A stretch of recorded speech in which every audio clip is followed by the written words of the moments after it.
A lot of business owners are using Instagram as their predominant platform for promotion, but a lot of them are not optimizing their profiles correctly. Welcome back to the All Things Social series. I'm Liv, and in this week's episode, we are talking about optimizing your Instagram profile. And I'm even going to chuck in a few cheeky Instagram audits as well from people that have asked me to audit their Instagram and give them some advice.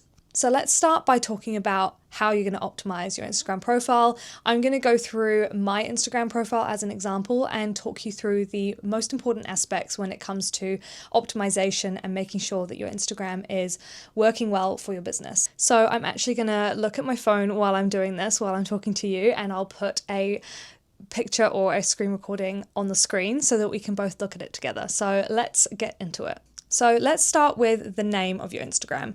Now, I've got my name, Olivia, and then I've got social media manager and content creation coach. Those are specific keywords that people can search in Instagram, and it will help my page to come up because I've got those keywords. They're specific to my niche, they're specific to exactly what I do and what I offer.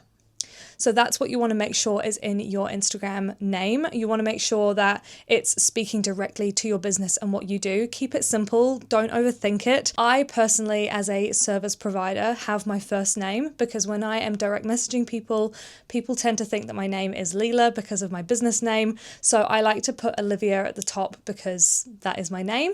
If you're a product-based business, you may not have this, but your product-based business name for your Instagram needs to be very specific to what you offer, and it needs to represent your brand because that's what's going to come up first when people are looking for you. And you also want to have keywords in your name that means when people are searching for what you offer, you're going to come up. Next up is your bio. So in your bio, you don't have many words to use, it's very limited, but you want to make sure you're explaining everything that you need to for any new people that come to your Instagram, and they can find out exactly who you are and what you do straight away from your bio.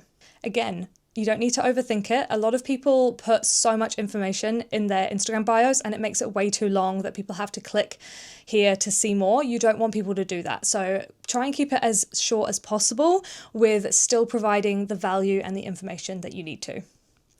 I personally love adding a mission statement. So I've got here to support purpose-driven entrepreneurs who want to elevate and grow their brand through organic social media. Super short, super sweet, straight to the point. People know that I'm a social media manager from the name at the top of my profile, and they know that I'm here to support purpose-driven entrepreneurs. I'm very specific about who I am serving. So people that come onto my Instagram profile for the first time know exactly who my target audience is. And I also mentioned that I work with organic social media. The next part of your bio is your call to action. This is really important for any kind of business, whether you're a product, a service, a influencer, content creator, whatever. You need a call to action that leads people to what you offer. So mine is Let's Grow Together, and then I've got my website down there, and I've also got my YouTube linked as well. This is something I'm always tweaking and updating. I'm not 100% sure if this is the most optimized bio for me at the moment, but I'm still working on it. I'm just being honest because it is a work in progress. You'll probably constantly be updating your bio and things like that, but that is what I've got at the moment. So Let's Grow Together. It's encouraging people that I can help them grow their social media. Moving on to the highlights. Now, this is something that a lot of people have, but they're not usually very optimized. Highlights are supposed to be highlights from your Instagram stories. It's in the name. You don't want to be bombarding these with every single thing that you ever post on your Instagram stories. You need to curate them, and they need to give an overview of your entire brand to any new people that come on, because quite often a lot of people will binge your highlights when they first come to your page, because rather than scrolling the feed, they can just flick through these and they want to see exactly what you offer, who you are, what you're about, and any valuable information that will help them to either follow you or buy from you. So again, you want to keep this really simple, and these are the basics that I suggest anyone have for their Instagram highlights. First is an about highlight. I've got mine, it's called Intro, and it's got a few slides just about me and the brand. I introduce me as the founder and creator. Then I've got a little bit of a story about me on one slide, and then I've got a few slides about the services that I offer. So it makes it super clear for people. Anyone new coming onto my page can see straight away who I am and what I offer. Now, unfortunately, with the highlights, the more you add to one of them, they will jump to the front of the queue. So my intro is a few down at the moment. I need to update it so it keeps sitting at the top, at the front of the queue, but you get the idea. The next one I suggest people having is a Q&A. This is where you can answer any frequently asked questions, and then any new people that come to your new page will jump on there and be able to find answers to things that they're thinking about. The next one is behind the scenes. This is a really good one for just showing your journey behind the business, updates, keeping people interested. The thing with your highlights is you want them to be evergreen. So what I mean by that is you don't want them to really expire. So if people go onto your Instagram stories and they see an update from Monday, like 3 months ago, that's very specific to that Monday, they're not going to find that very interesting. So just make sure that whatever you're adding to your highlights is actually going to last the test of time. And also you need to make sure that you're curating these quite regularly, because things will become outdated. So yeah, have a behind the scenes. On my one, I have just got snippets of me at content shoots, working on my laptop, things I'm dealing with at the time. Again, going through these, I need to probably take a few things out. I've got behind the scenes of me doing things on my website, client work, and a little bit of personal life and that kind of stuff in there. The next one I've got is reviews. So reviews, kind words, wins, whatever it might be, whether it's from clients of yours or people who have purchased your product. This is a really good one. Again, you need social proof when new people are coming to your page and wanting to buy into your service or product. So having a reviews or kind words or testimonials kind of highlight is going to be really beneficial. The other highlights will depend on your business. If you're a product-based business, you might have highlights dedicated to each product that you sell. Again, making sure that these are not going to expire. And you might have the same for services. I personally have got one that's portfolio. This is showing social media clients I've worked with, content creation clients I've worked with, examples of some of the work I've done so that people can see my work straight away without having to go through my feed. I've also got a highlights dedicated to social media tips, so providing value for people and giving them some information. So you might have this depending on your business as well. But as I say, keep it super simple and make sure they're curated. The other part of the highlights that's really important is making sure that your highlight covers are curated and they work with your brand aesthetic and they're very eye-catching and they're clear pictures. I've seen so many businesses have like really blurry pictures or really tiny text on their highlight covers, and it just puts people off. You just need to make sure that they are crisp and easy to read and eye-catching and work with the rest of your feed. The other thing I've been doing recently is adding a little emoji to each title of my highlight covers. I just find that that just makes it a bit more fun. Lastly, moving on to your actual feed, I'm going to just touch base on pinned posts.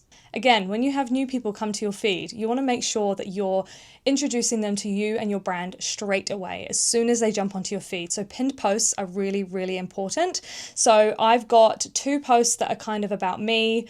One is like an intro to who I am. The other is the story behind why I started Leela Studios. And then I also have one that is about my services. This services one I did quite a while ago, so I am planning to update that, but that's the 3 pinned posts that I have. So depending on if you're a product-based business, service-based business, it will differ, but making sure that you have your face, especially if you're the face of your brand, you need to make sure that that is at the top of your feed because people connect with people. One last thing I forgot to mention when we were talking about the bio is your profile picture. Now, if you're a service provider and you're the predominant person providing the service, you need to have your face in the profile picture because, again, people connect with people. So it's really important to have a clear picture of you in your profile picture.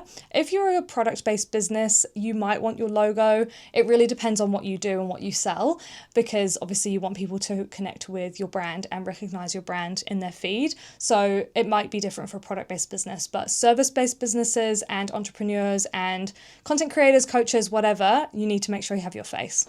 Okay, so now we've done the talking about optimizing your Instagram profile. Let's jump into a couple of Instagram audits and give a few of you who have asked for an audit some information and tips and tricks. Okay, the first audit we are going to do is for Georgia from Something Special Events, who is a wedding planner here in Wellington. So starting with your name, Georgia, you've got Georgia, your wedding planning bestie. Love it, super clear. Again, you're a service provider, so your name, your first name is really important, and you've got exactly what you do. Wedding planning are the keywords in that sentence, and it's fun, it's cute. Your personality is really coming out straight away by saying your wedding planning bestie. Jumping into your bio, you've got wedding planning, day of coordination, event styling, and more. I think this is good. I think you probably could come up with a kind of fun mission statement that incorporates these keywords and just something that's a little less listy. I like that you've got your location there, Wellington region and beyond, because obviously you are kind of location based, so people need to know where you are. I think you actually could have that as a physical tagged location rather than writing it. So have a look into your Instagram bio settings for that one.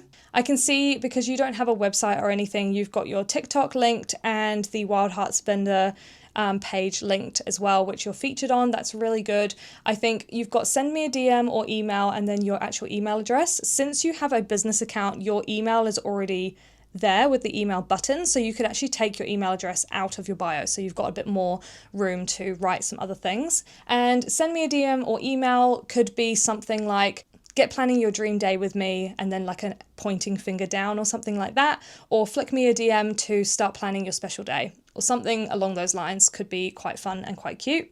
Your profile picture is your logo. I think love your logo, obviously, but I do think that a picture of you could be really important to have in your profile picture, because you are a service provider. People are planning their wedding days, their special days with you. So I think it would be really cool to have a picture of you as your profile picture. Moving into your highlights, you've got couples, so obviously the couples that you've done planning for, which is really cool. That's social proof, so that's really great to have.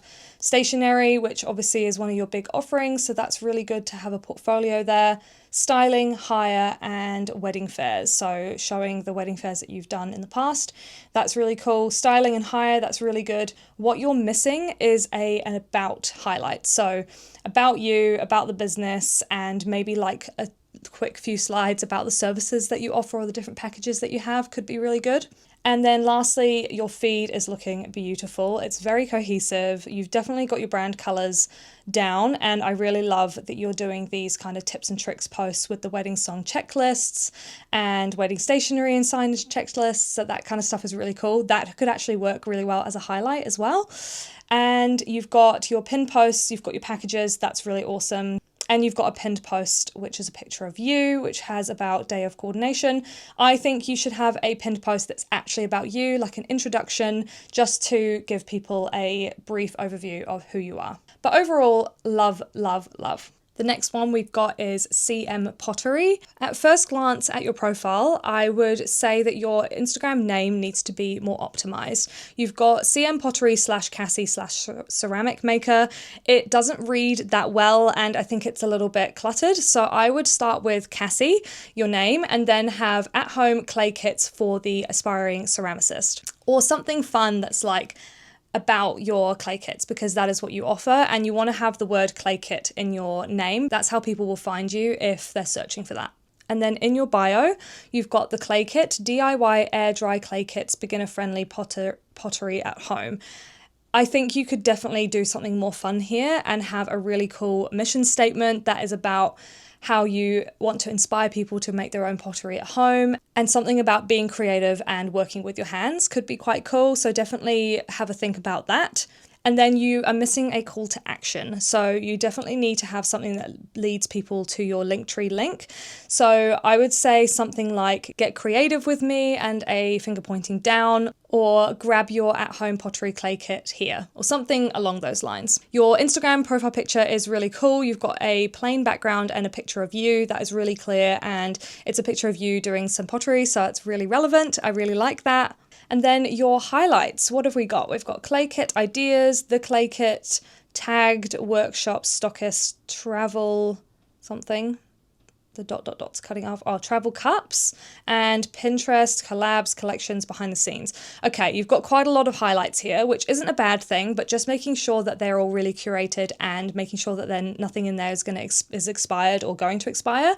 I would simplify it a little bit more and have an about you and about the brand, Then one about your clay kit, that's really good, showing people what's included and everything like that. I think you've got quite a lot that's in this highlight. I would just filter that out a little bit and just keep it simple and make sure it just shows what's in the clay kit, how people can use it, and maybe a bit of social proof of people using it in there as well.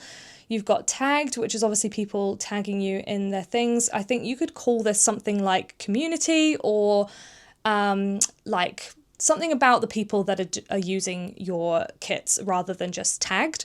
I like that you are starting to do these kind of Instagram highlight covers, but I think they're a little bit wordy with having the words on there. So I would actually go ahead with more pictures like you've got for the clay kit ideas and the clay kit. I think that suits your aesthetic a little bit more. Then you've got workshops. Again, this is really good, social proof, just making sure nothing in there is going to expire. I would also have like a reviews or testimonials one where you can actually highlight all of the kind words that people have said about your products.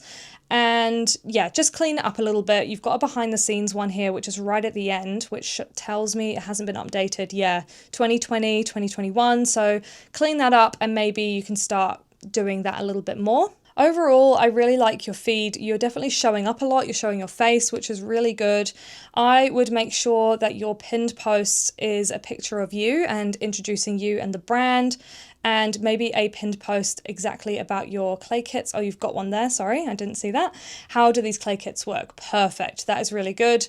What else have you got? You've got a pinned post about you being in an article. That's really cool. I don't know if you need to have it as a pinned post. I would use that pinned post real estate for a picture of you and maybe another one about your products or like how like the product in action, or even a slide with testimonials and reviews from people could be really good as social proof for people to see straight away when they jump on your profile. But overall, I can see you've got quite an engaged audience. It's really good to see that you're showing up, and yeah, good job.